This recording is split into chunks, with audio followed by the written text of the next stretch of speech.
on now as the Obama administration scrambles to fix the disastrous healthcare.gov website. We are now learning that, as we said at the top of the show, they seem to be lowering the bar on success just a little bit. Let's get it over to ABC's Jeff Zeleny at the White House. So, Jeff, the administration now says even when the site is fixed, 1 out of 5 users still won't be able to sign up for insurance?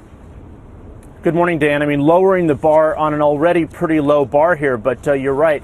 Now, the internal targets of these of the documents on this healthcare site are saying that only 80% of the users, once this site is actually fixed, will be able to sign on. Of course, 80% now would be considered a huge success. But the best case scenario, even when these glitches are worked out, means that only 20% of users may not be able to enroll for healthcare. Who are these people? They're people who have complicated scenarios, people who may not be able to use computers as well. So they will still be able to call this a number. But the White House is not disputing this number. They've said all along a vast majority would be able to use it, but Dan, 20% still would not be able to. And that's, again, in a best case scenario. Meanwhile, we may be getting more insight this morning into how this site got so messed up in the first place.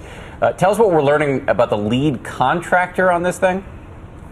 Dan, it gets worse and worse for the Obama administration here. The lead contractor on this website, a company called CGI Federal, actually has top executives throughout its ranks who have been involved in a series of botched government projects. At that point, the company was called by a different name, but the Washington Post is reporting this morning that these top executives played a key role in at least 20 other failed state and government projects here. So this was a sign that key senators and Senate investigators had warned the government about this company. So, Dan, it is just another sign here that this is, once it gets fixed, it's still a troubled system, Dan. Absolutely. And let's not forget, we spent hundreds of millions of dollars on this thing. Jeff Zeleny reported. Hundreds of millions of dollars. Exactly.